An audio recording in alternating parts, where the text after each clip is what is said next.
She's pregnant. Divorce me. My world goes dark at my husband's outrageous words.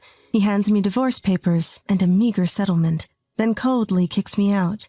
I have nowhere to go, barely holding back tears. But then, right after, a life-changing phone call comes in. My name is Evelyn. I'm 30 years old. I've been married to Samuel for 2 years. By all accounts, I should be living the newlywed dream. But my current reality is far from happy.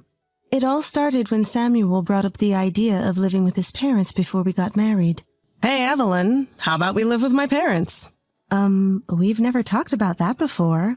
Look, I travel a lot for work. I worry about leaving you alone. Samuel, you're overreacting. I'm an adult, you know. I don't want anything to happen to you. My mom's at home, and since you're working too, she could help out around the house. It could be easier for you. Well, maybe, but despite my reservations, Samuel kept repeating that he was worried about Evelyn. Foolishly, I took his words to heart, thinking he really cared for me. As a result, I reluctantly agreed to move in with his parents. The day after we officially tied to the knot, all the moving was done, and once things settled down, I took a moment to give my mother-in-law a proper greeting. Mother-in-law, thank you for having me from today. I look forward to being part of the family. Mother-in-law glares at me and sighs, Yeah. Would you like some coffee? No need. Instead, why don't you go unpack? It's annoying to have all those boxes lying around. Oh, you're right. Sorry about that. I'll get right on it. Do I have to tell you to do everything? What kind of upbringing did you have? From day one of moving in, I received harsh words from my mother-in-law. Not wanting to upset her, I quickly began to unpack. Anxiety swirled in my head. She seemed really mad. We're going to be living together, so I really want to get along if possible. But despite how I feel, my mother-in-law's snide remarks just keep escalating. Before heading to work, I prepare breakfast and set the table.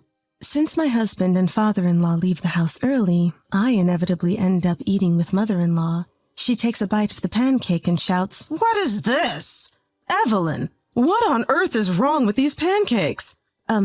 Didn't they suit your taste? Suit my taste? They're horrendous. You expect me to eat this? I did taste test multiple times, and it seemed fine to me. That just means your taste is off. Remake them, now.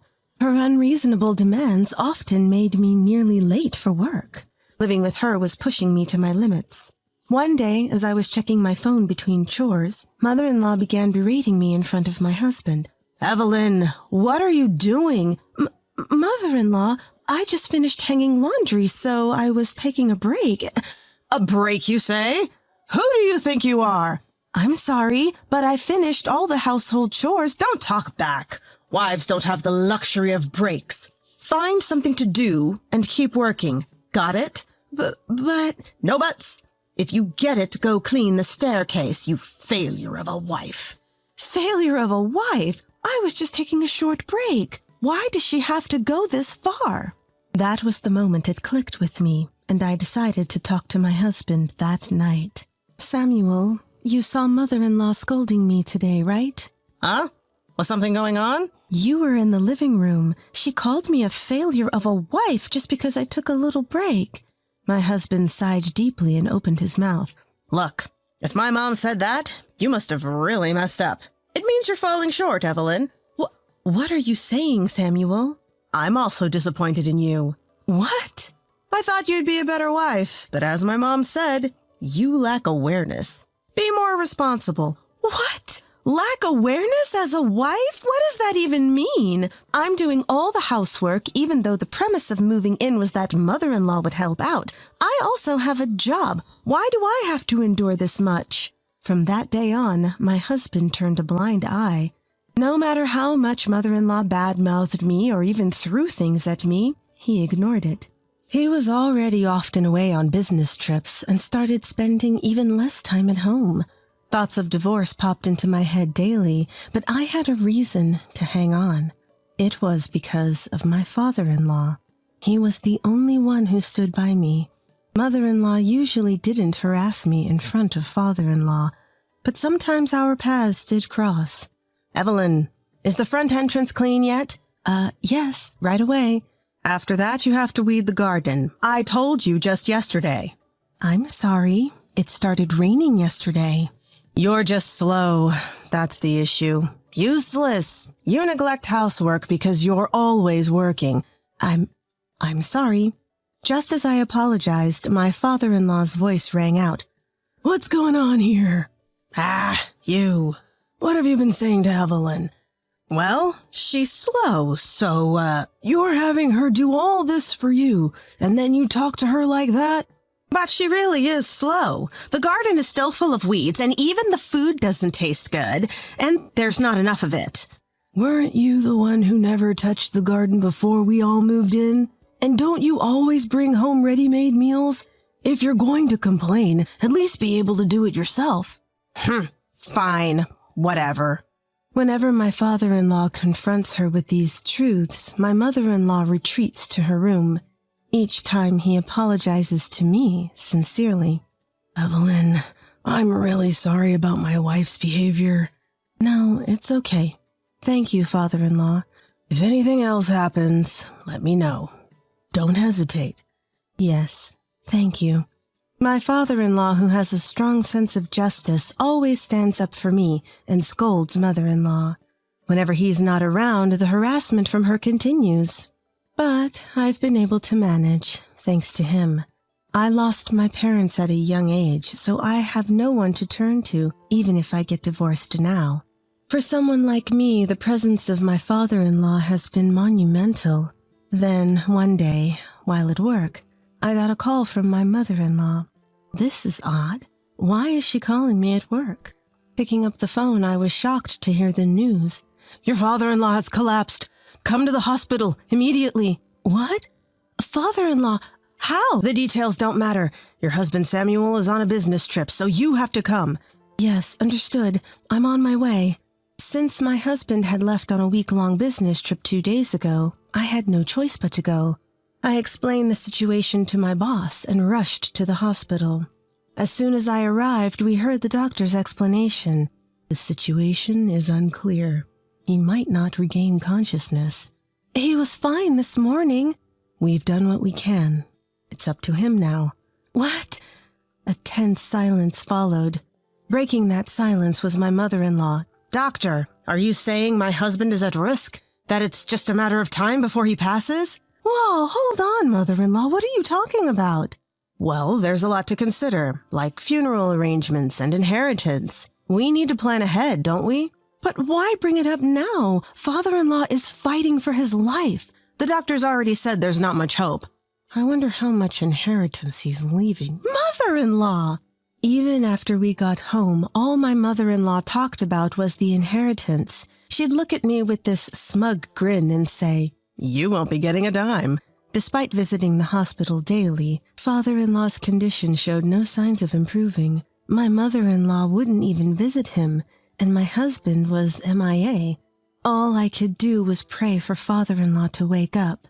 A few days later, while getting ready to visit father-in-law in the morning, my husband, who had been on a business trip, finally returned home.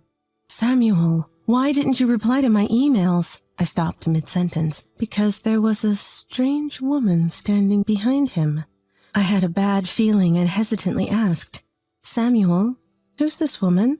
"I'm sorry, Evelyn. I fell in love with her. I can't be with you anymore." "What?" I felt as if I'd been hit over the head. Unapologetically, my husband continued, "She's pregnant. I want a divorce." "What are you saying? Weren't you on a business trip?" "I was on a trip with her. That's when we found out she's pregnant." "You've got to be kidding." Not only was my husband's business trip a complete lie, but he had also gotten another woman pregnant. I felt faint. My vision started to blur. Just then, my mother-in-law rushed over, her eyes shining. "Wait, are you really pregnant? What's the baby's gender?" "We're not sure yet, but it might be a boy." "Oh my goodness, a male heir! I'm so happy." Seeing my mother-in-law's excitement, the other woman also chimed in. "Thank you, Mom." "Oh, calling me Mom. How cute." It was clear why mother-in-law was so ecstatic. She had never approved of me prioritizing my career over having kids. That's why she was welcoming this woman who was carrying what could be her grandchild, even if it was the result of an affair. The two of them continued to celebrate, ignoring my very existence. Then my husband handed me divorce papers. Here, fill this out now. What? I'll give you $1,000 as a settlement for now. After my dad passes, I'll pay you properly from his estate during the divorce proceedings. Now, please leave. You're a burden, and I have no use for a failure of a wife like you. I was more or less forced to sign the divorce papers. Then I was handed a measly $1,000 and kicked out of the house. A surge of fury overwhelmed me in that instant. I've had enough. I don't care anymore. If this means I'm free from my husband and mother-in-law, then that's what I truly want. But where would I go now? My parents are gone, and I can't impose on a friend's hospitality for too long. Just as I was standing there stunned, my mobile phone rang. The caller ID showed the number of the hospital where my father-in-law was admitted. Did something happen to father-in-law? I quickly answered the call. Hello? What? Father-in-law? It was joyous news that father-in-law had regained consciousness. I rushed to the hospital. Upon entering his room, father-in-law looked at me and gave me a warm smile. Hey, Evelyn, you got here fast. Father-in-law! Yeah, sorry to have worried you. I'm just so relieved. What would I have done if you hadn't woken up? I appreciate you caring so much. How's everything at home while I was here? Well, thing is, I told father-in-law about everything that had happened back at the house, including the fact that I had just been divorced. I poured out my deepest gratitude to him. Thank you for always treating me like your own daughter. You've given me so much to be thankful for. Father-in-law quietly laid his hand on my teary shoulder. Evelyn, this might not be appropriate to ask, but would you consider making me your real father? What? I heard from the hospital staff that you were the only one who came to visit, so when I woke up, I asked them to call only you. Is that so? Seeing their true colors this time made me realize that blood doesn't matter. From now on, I intend to focus only on you, father-in-law. And so I decided to become father-in-law's adoptive child. After that, I started the discharge procedures for father-in-law. Once he was discharged, we both went to ring the doorbell at my in-law's house. When my mother-in-law opened the door, she was shocked to see both father-in-law and me. Father? And why are you here too? At the sound of mother-in-law's voice, my ex-husband appeared from the back of the house. His reaction was even more shocked than my mother-in-law's. Evelyn, what are you doing here with Dad? Hey, Samuel. You said you'd pay me alimony from your dad's inheritance once he passed, right? Well... So your dad is clearly in good health. How are you planning to pay that alimony? Look, I can't right now. Once my dad eventually passes and I get the inheritance, I will pay you, okay? Can we drop it? As he pleaded, breaking into a sweat, I dropped the bomb. Sorry to break it to you, but you're not inheriting anything. What? My ex-husband's face turned pale, his mouth twitching. That's when my father-in-law delivered the final blow. From now on, Evelyn is my only family. I'm giving all my property to her while I'm still alive. This house will be in Evelyn's name, so the two of you need to leave. Now. You can't be serious, Dad. Do you think I'd joke about this? I'm utterly done with you. All you care about is my inheritance. Get out, now. You're both worthless. Father-in-law then forces my ex-husband and his affair partner out of the house and promptly shoves divorce papers in front of mother-in-law. Just like my ex-husband tried to do to me, he somewhat aggressively pushes for her signature. Sign your name here. No way! He was resolute. You forced Evelyn to sign divorce papers, didn't you? Now sign! She let out a tiny shriek, then reluctantly signed the papers. They apparently moved into a one-room apartment with his affair partner. With all their belongings shipped to them COD, their new place must be a mess. As for me, thanks to my father-in-law, I was able to claim alimony in the divorce. We also completed the adoption paperwork, and now we're enjoying peaceful days as if we're a real father and daughter. Dad, it's nice out. How about we grab a basket and head to the park? A splendid idea, Evelyn. Speaking of which, the sandwich filling is tuna salad and roast beef, right? You never eat anything else. Ha ha ha, you got me. Even after decades, she never remembered. Don't look so glum. I'll always be here to support you, Dad. Now my life is the epitome of happiness. I never imagined such days would await me back then. There's only one thing on my mind now. I want my beloved father to stay healthy and live a long life. That's my one and only wish.